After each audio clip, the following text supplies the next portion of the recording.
We are living in the days of Noah. Matthew 24:37 through to 39. But as the days of Noah were, so shall also the coming of the Son of Man be. For as in the days that were before the flood, they were eating and drinking, marrying and giving in marriage, until the day that Noah entered into the ark, and knew not until the flood came, and took them all away, so shall also the coming of the Son of Man be. But what was happening during those seemingly normal days? The people of Noah's time had turned away from God, and their hearts had become hardened. They were living lives that were reprobate, far from the ways of God, and yet they carried on with their daily routines, seemingly oblivious to the coming destruction. In the same way, we are living in a time when many have turned away from God, and our society is becoming increasingly reprobate. Yet, like in the days of Noah, life goes on as usual.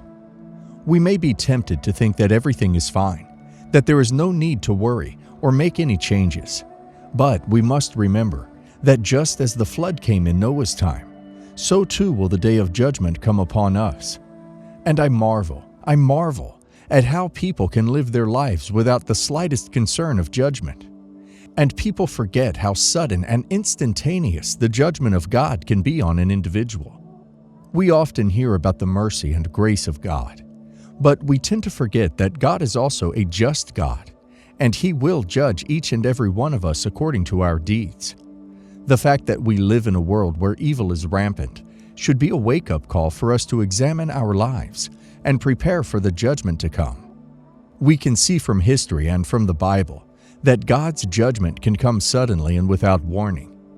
In the book of Genesis, we read about the destruction of Sodom and Gomorrah, where God rained down fire and brimstone on the cities, wiping out all the inhabitants. In the book of Exodus, we read about the plagues that God brought upon Egypt, culminating in the death of the firstborn of all the Egyptians.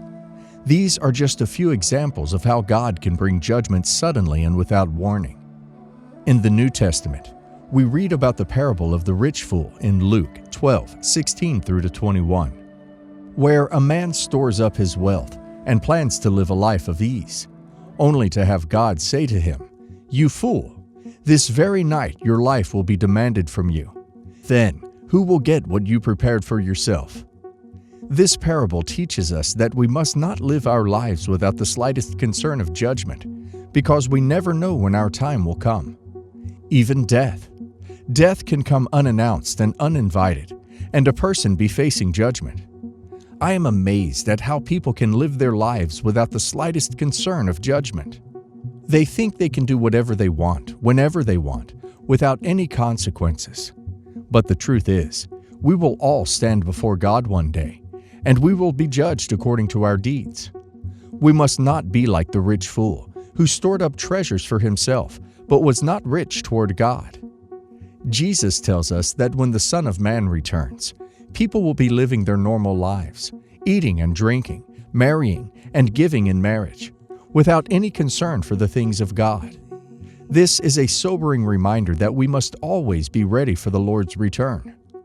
It is easy for us to get caught up in the cares of this world, especially with the distractions that surround us.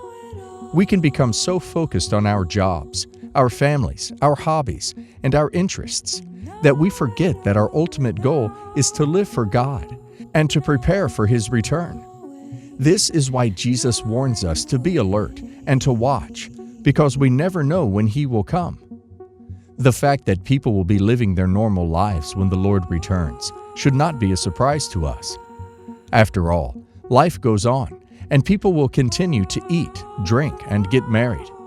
But what is surprising is that people will be so focused on these normal things that they will not even think about God. They will be like the people in Noah's time, who were eating and drinking and getting married, until the flood came and swept them all away. As Christians, we must be different. Once again, as Christians, we must be different. One more time. As Christians, we must be different.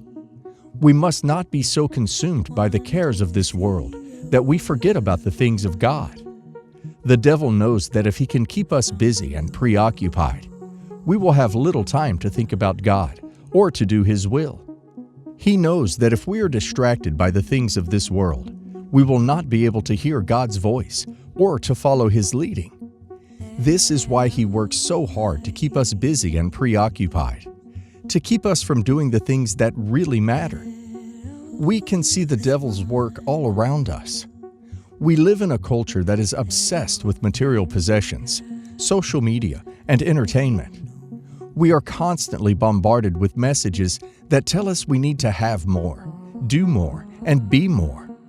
We are told that we need to keep up with the latest trends and fashions, that we need to have the newest gadgets and toys, and that we need to be constantly connected to our devices. But the truth is, all of these things are just distractions. They keep us from focusing on what is really important, which is our relationship with God and our mission to spread His love to others. The devil wants us to be so busy with the cares of this world that we have no time for God. As Christians, we must resist the devil's tactics.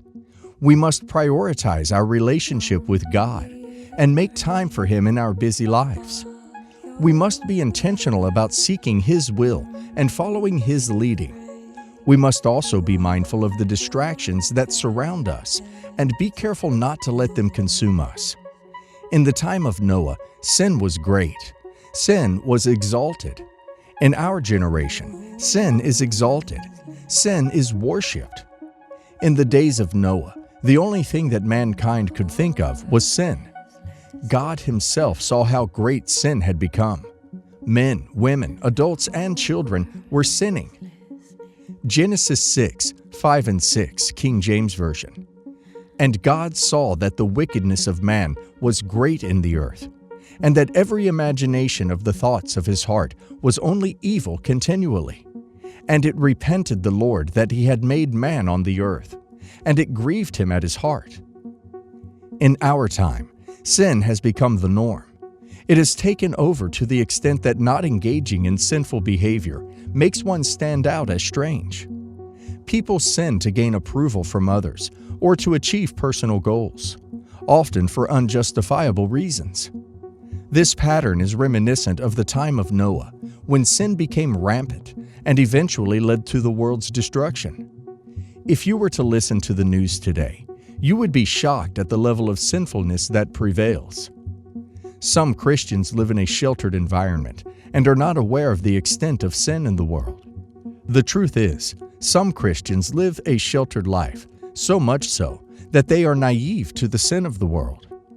This world is more sinful than you could ever imagine. Sin is worshipped.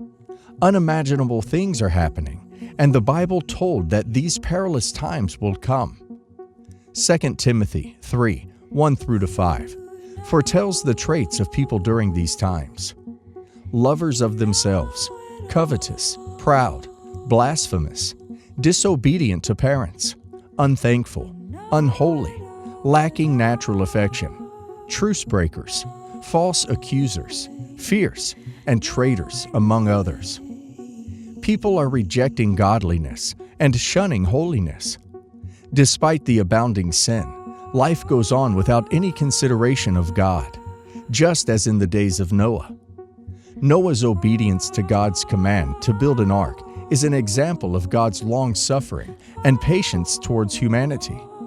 Despite the fact that it took Noah 120 years to complete the ark, God gave the people of that time ample opportunity to repent and turn to Him. Noah preached for 120 years, warning the people of the destruction that was to come, but they chose to ignore his message and make fun of him instead. In our time, the gospel of salvation is still being preached, and there are still people rejecting it. For over 2,000 years, the message has been the same: repent, for the kingdom of heaven is at hand. People have come and gone, preaching and shouting this message on the streets, on TV, on radio stations, and on social media. But many are still preoccupied with the cares of this world, just like the people in the days of Noah. God's long-suffering nature means that even those who have made fun of Him can still receive forgiveness if they repent. He forgives all sins, no matter how unforgivable they may seem to society. Every day is an opportunity to repent and turn to God, but many are still focused on this temporary life, without a care for eternity. We have been given signs of the end times, and they are happening already, yet many still choose to ignore the warnings. Just like in the days of Noah, people are living their normal lives, without a thought for God's judgment that is coming. But the message remains the same. Repent and turn to God. Don't wait until it's too late. Take heed of the warnings and choose salvation today.